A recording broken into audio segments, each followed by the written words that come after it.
du Père, du Fils et du Saint-Esprit, un seul Dieu. Amen. Chers spectateurs, j'aimerais vous parler aujourd'hui d'un sujet très important qui porte sur la jeunesse que nous désirons, une jeunesse orthodoxe. Il y a une différence entre être simple chrétien et être chrétien orthodoxe. L'orthodoxie signifie droiture dans la croyance et droiture dans la vie. Le mot orthodoxe est composé de ortho, qui signifie droit, et de doxa, qui signifie gloire en grec. Par conséquent, orthodoxie signifie droiture dans la croyance, qui conduit à la droiture dans la glorification de Dieu, aussi bien dans la pensée que dans la vie. D'abord, droiture dans la croyance. Notre foi orthodoxe se distingue par plusieurs caractéristiques. 1.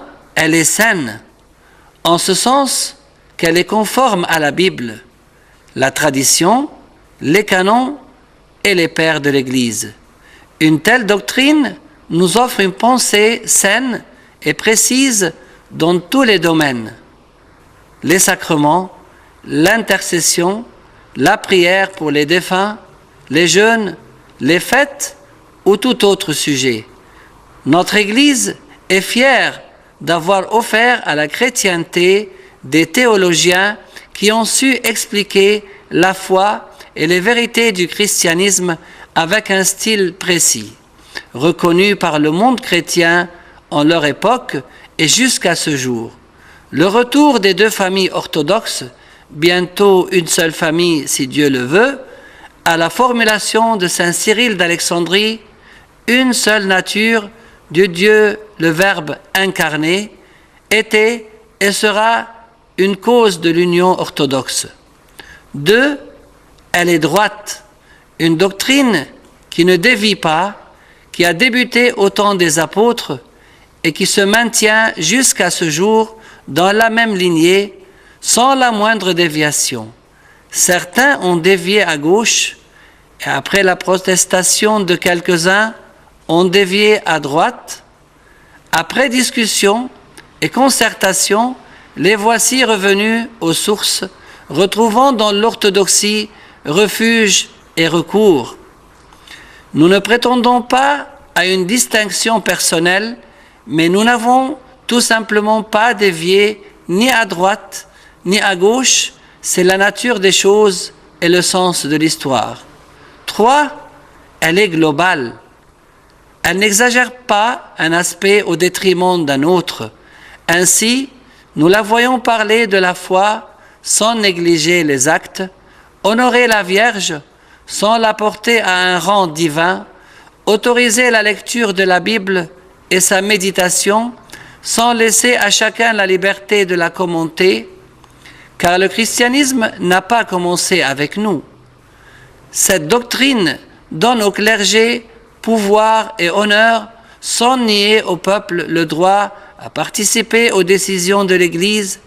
Elle parle de la grâce, mais aussi de la lutte. De la sorte, elle donne au christianisme une image globale et complète. 4. Elle est biblique. Bien que l'Église copte soit une Église traditionnelle, elle croit que la Bible contrôle toute doctrine, toute tradition et tout rite. C'est pour cela que toutes les doctrines de notre Église sont bibliques.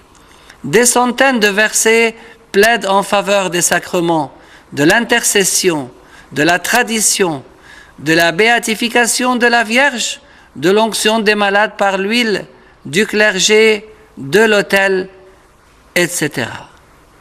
Deuxièmement, droiture dans la vie. La vie d'un chrétien orthodoxe se distingue par certaines caractéristiques. 1. Les prières quotidiennes des psaumes, c'était la base de la prière de nos premiers pères. 2. Prière immédiate, demandant l'aide et la miséricorde comme nous l'ont appris nos premiers pères.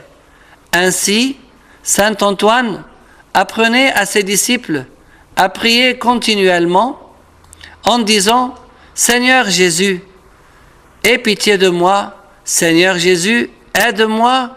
Seigneur Jésus, je te loue. 3. Lecture quotidienne. En suivant le Katameros, le livre des lectures quotidiennes, au moins des extraits de 9 chapitres bibliques sont lus durant la messe et à partir de l'office de l'encens du soir et l'office de l'encens de l'aube aussi. 4. Le synaxaire, c'est la chronique des saints. Ce livre remémore quotidiennement les saints et leurs miracles, ainsi que nous puissions suivre leur exemple. 5. La veillée, avec ses extraits bibliques, sa profondeur spirituelle et ses mélodies éternelles. 6. Les jeûnes, les mercredis, les vendredis et les différents jeûnes nous unissent à la naissance de notre Seigneur, sa crucifixion et sa résurrection. Pendant ces jeûnes, nous suivons l'exemple de la Vierge Marie, des apôtres et des Ninivites. 7. Les occasions de l'Église, comme la Sainte Pascha, la Semaine Sainte, les veillées de Kiak et d'autres occasions. 8. Les fêtes majeures et les fêtes mineures de notre Seigneur Jésus, ainsi que les autres fêtes qui nous font vivre les occasions associées. 9. L'Eucharistie, le sommet de la satisfaction spirituelle à travers les liturgies quotidiennes. 10.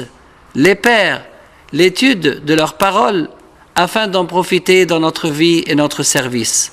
Ainsi, nous pouvons, avec notre jeunesse, être orthodoxes dans la foi et dans la vie, glorifiant Dieu et restant fermes, sans fanatisme et aimant chacun sans compromission sur notre foi ou nos principes, et gloire à Dieu éternellement.